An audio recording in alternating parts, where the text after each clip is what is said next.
Hello, and welcome to another video. In this lesson, we're going to add cross-platform functionality and config files to our automated test framework. Let's look at configuration file formats, INI and JSON. INI files are simple, line-based text files organized into sections. Each section begins with a header in square brackets followed by key value pairs.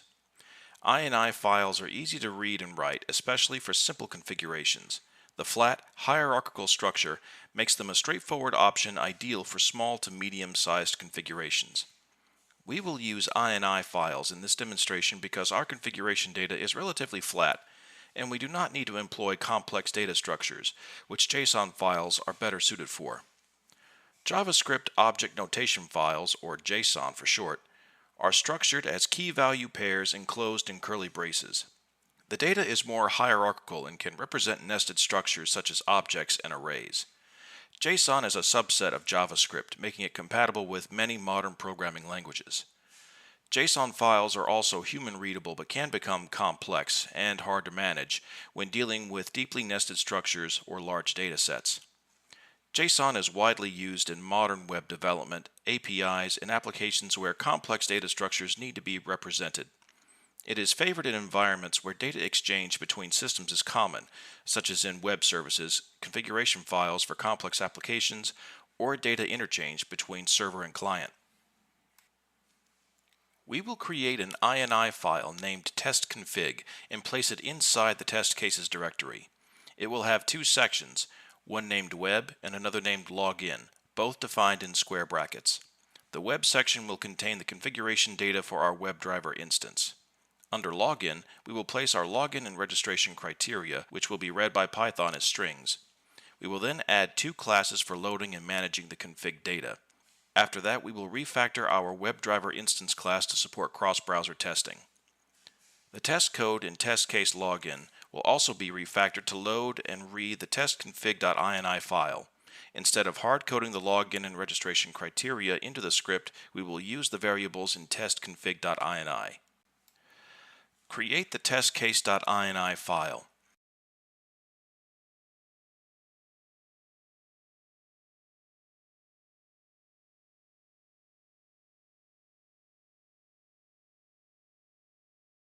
Name the first section Web.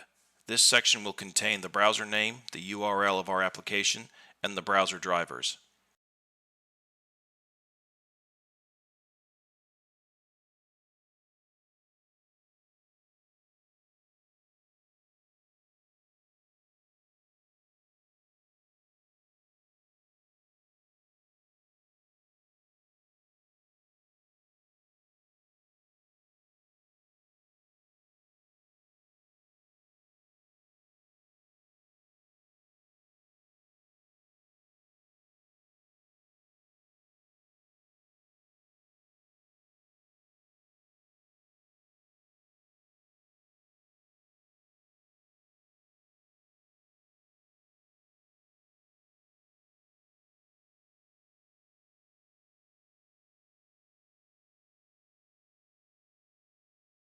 The next section will be named Login and will contain strings for variables username, password, first name, and last name.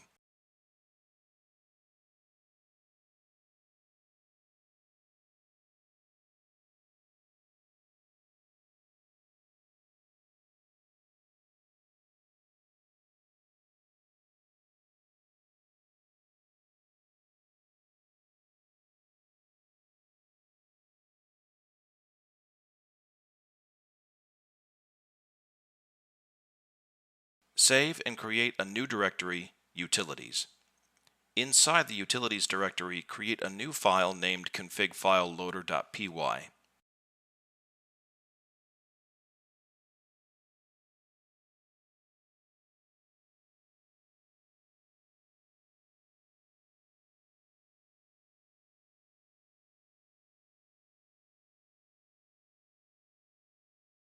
Start by importing the following: OS, pathlib, and config parser.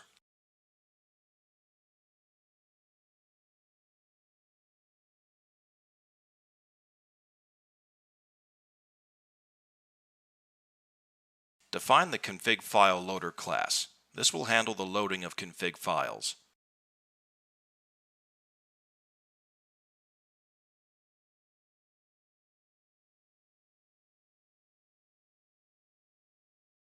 Next, define the load file method.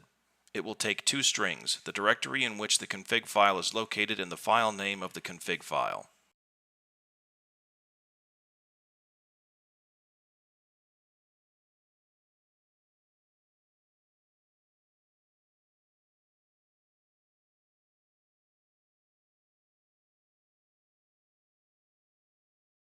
Add a logging statement for debugging purposes.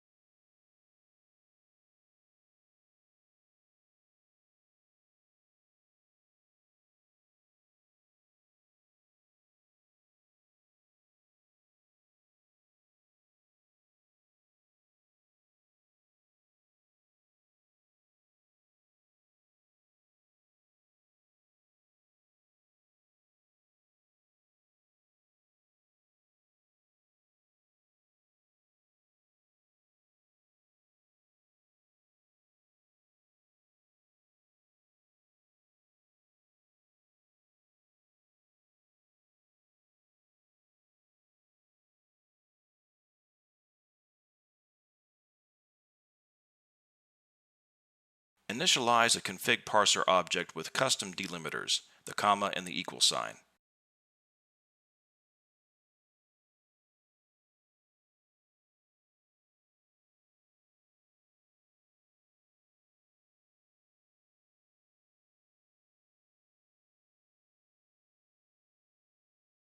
Inside the try block, construct the full path to the config file based on the directory and file name parameters.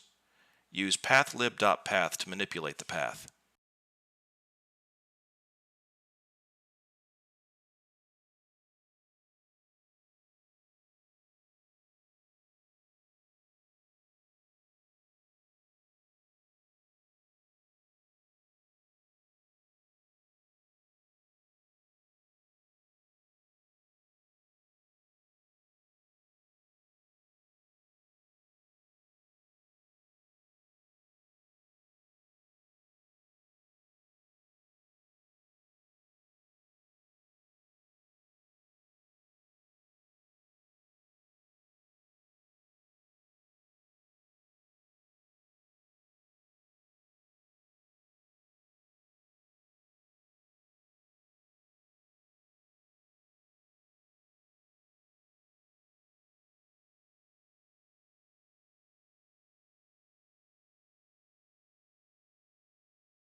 If a directory is provided, the path is constructed as basepath/directory/filename. Otherwise, it's just basepath/filename.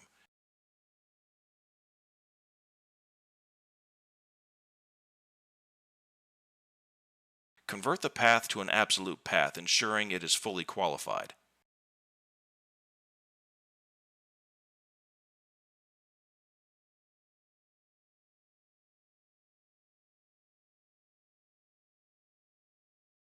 Then add another logging statement to capture the fully assembled file path for debugging purposes.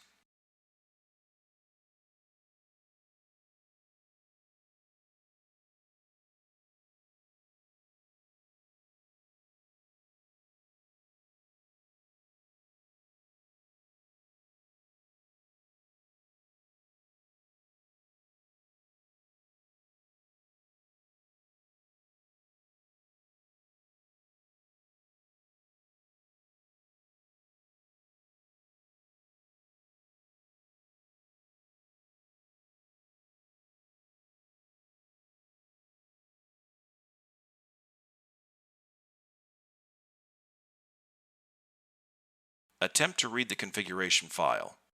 If the file can't be read, raise a File Not Found error.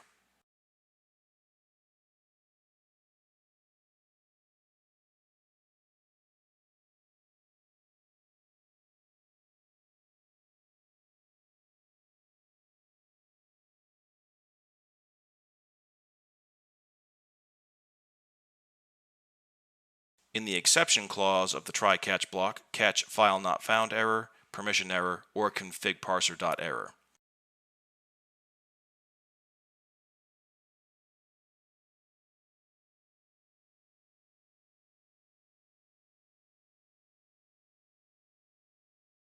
Log the error message and re-raise the exception to notify the calling function of the failure.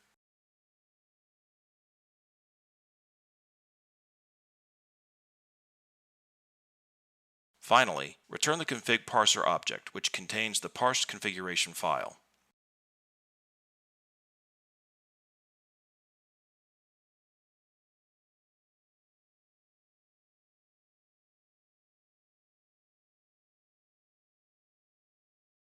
Next, create a new file named configfilemanager.py and make the following imports: any and config file loader.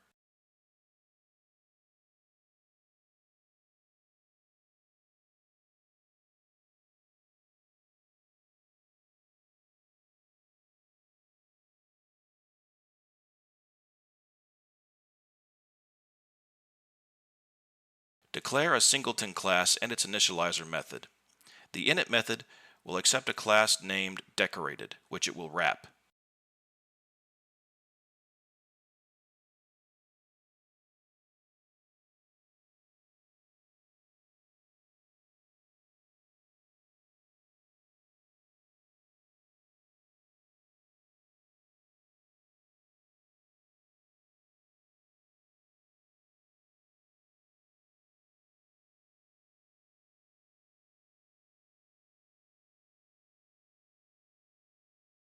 Declare a method named instance, which will ensure only one instance of the decorated class is created and returned. If an instance already exists, return it. If it doesn't exist, create a new instance of the decorated class.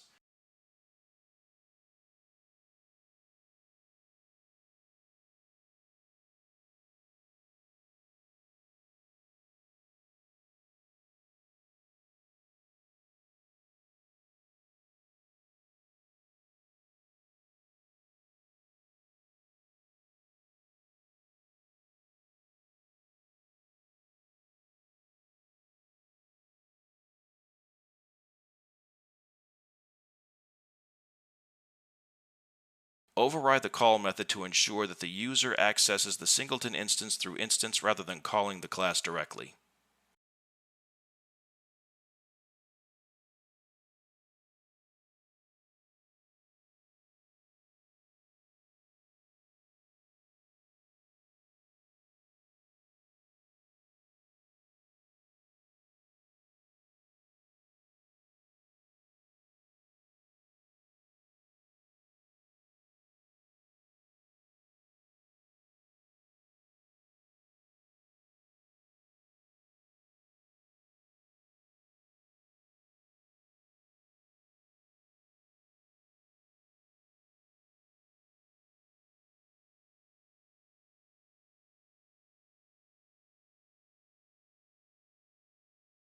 Use instance check to ensure isInstance works as expected for instances of the singleton class.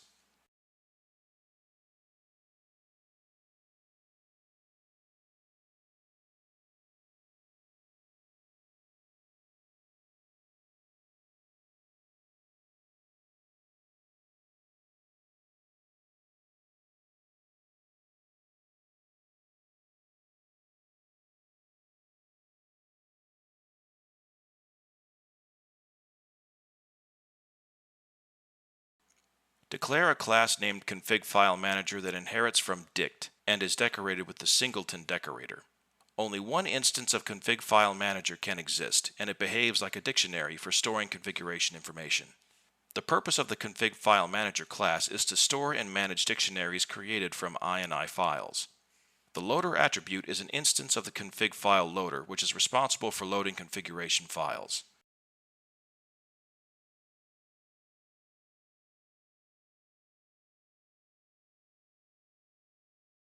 Declare the load method. It loads an INI file from the specified directory and stores its contents in the configfilemanager dictionary. It has an overwrite flag that determines if it should replace existing content.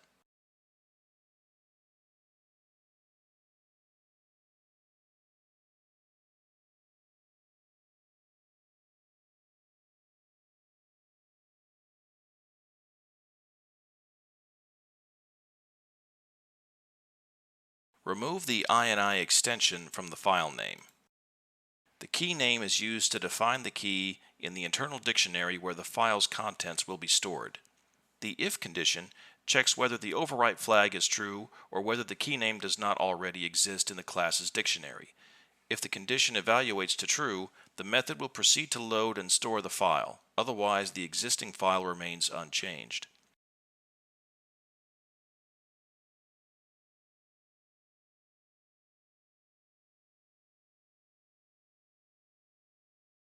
To create the new dictionary, call the load file method from config file loader and pass the dictionary and file name as arguments. The result is stored in new dict. This process loads the contents of the INI file into a dictionary format. The call to setItem, which is an internal Python method, inserts the new dictionary into the current instance's internal dictionary. The contents of the loaded INI file are added to the internal dictionary, making the configuration accessible using the key name. Moving on, we need to modify our WebDriver instance class to read from our new config file. Import config file manager and create a new config object in the init method.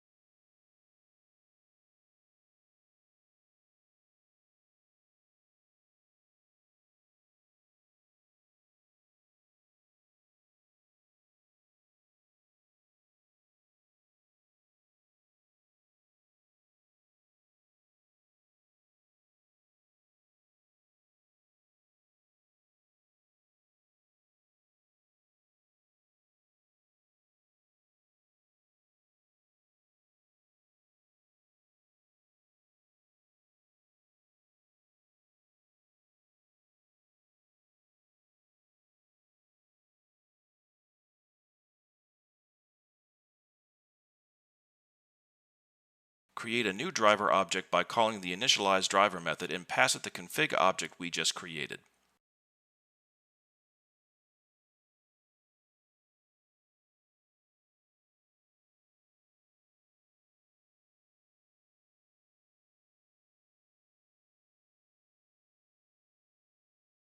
Define the initializeDriver method next.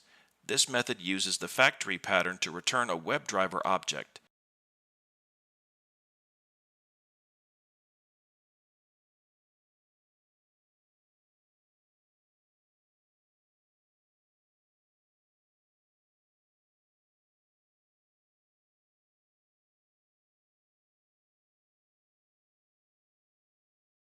Values for browser, URL, Chrome path, and Gecko path will be read from the config file and used to construct an instance of WebDriver.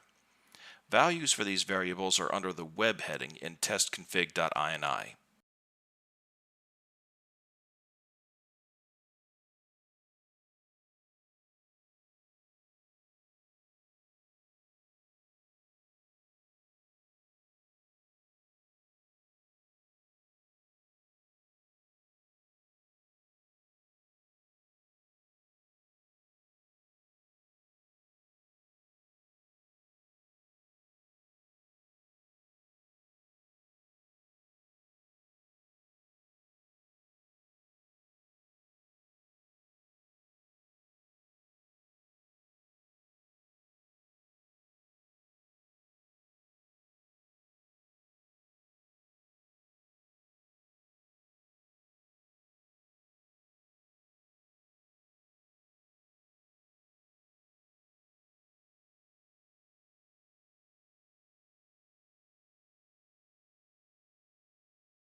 If the browser string read in is Firefox, the method will return a Firefox driver instance.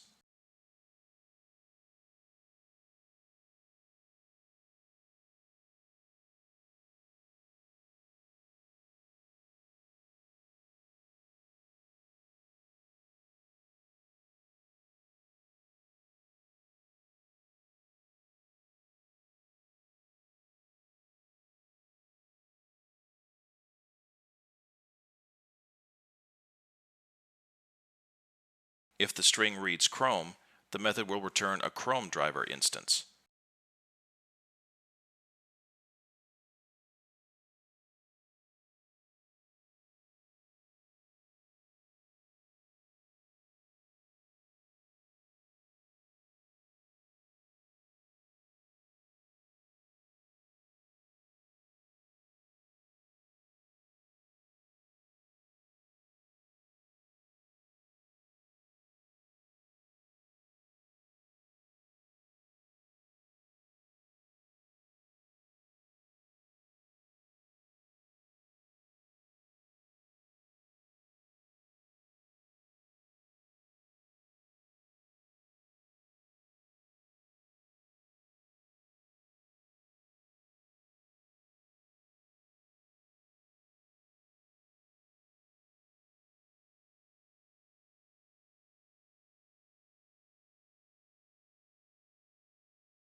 Otherwise, we raise a value error.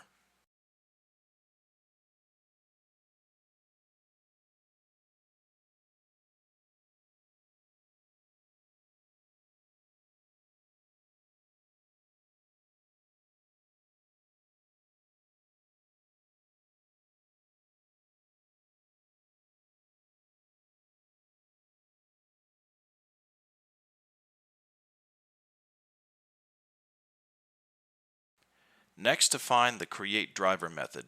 It will handle the common setup steps such as creating options, services, and the event firing WebDriver. This eliminates the need to write separate code for Chrome and Firefox.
Delete our old code, clean up the file, and save.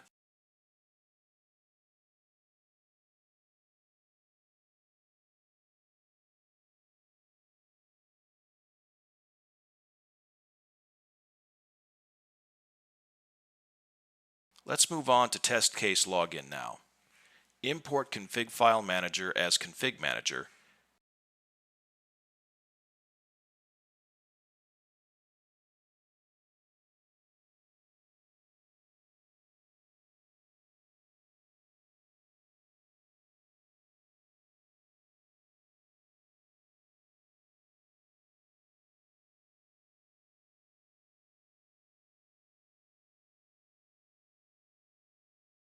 Add a call to getParams in the run test method.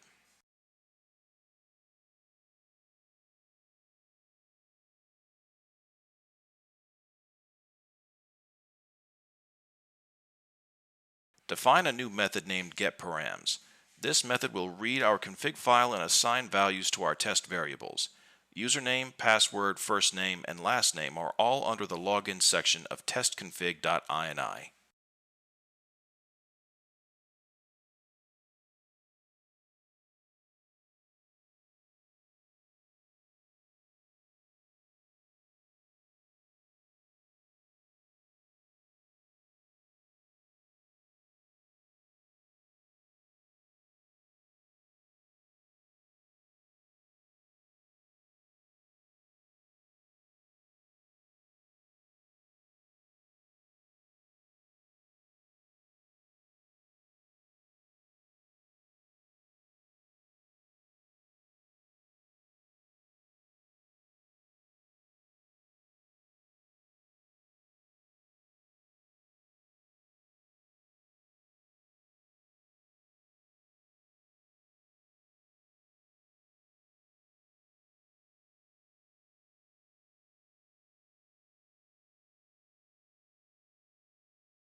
Raise an exception if there's a problem reading the file.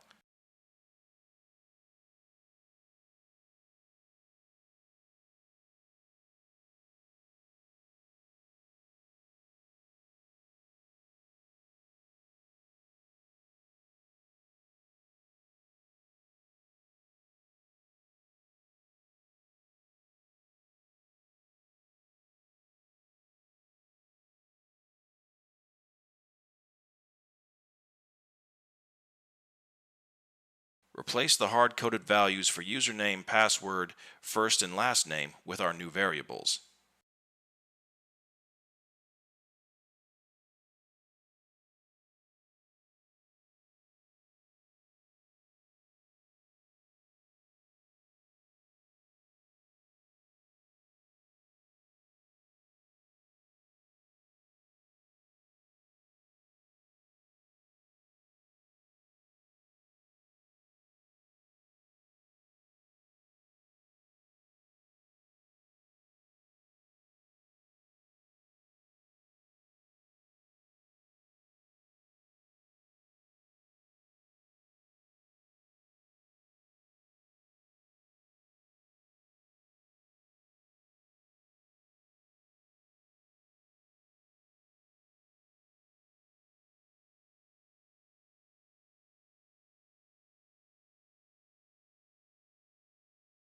Alright, that should do it. Now, let's test our code.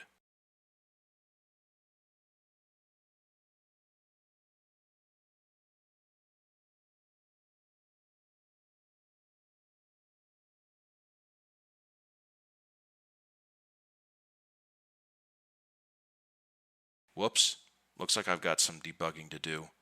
This shouldn't take long. 6.5 hours later. Looks like I forgot to call driver.get. That's no bueno. Let's try that again. Huh. One eternity later.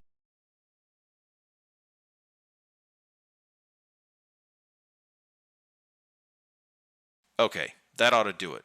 Son of a...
There we go.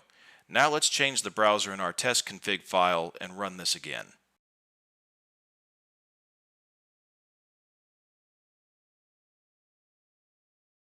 As you can see, we have a Chrome browser this time.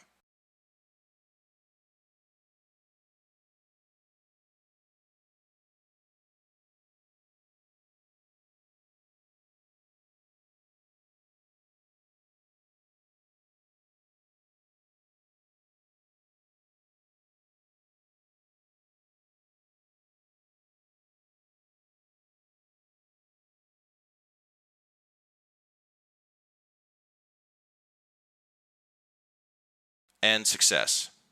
Damn good job. Damn good, bloody good, damn good job. Let's review what we did in this demonstration. We created the testconfig.ini file and defined variables. We wrote two new classes, one for loading the configuration and another for managing it. We could have combined the code for config file loader and config file manager into a single file, but doing this would have violated the separation of concerns. The separation of concerns suggests that different parts of a system should be focused on distinct responsibilities.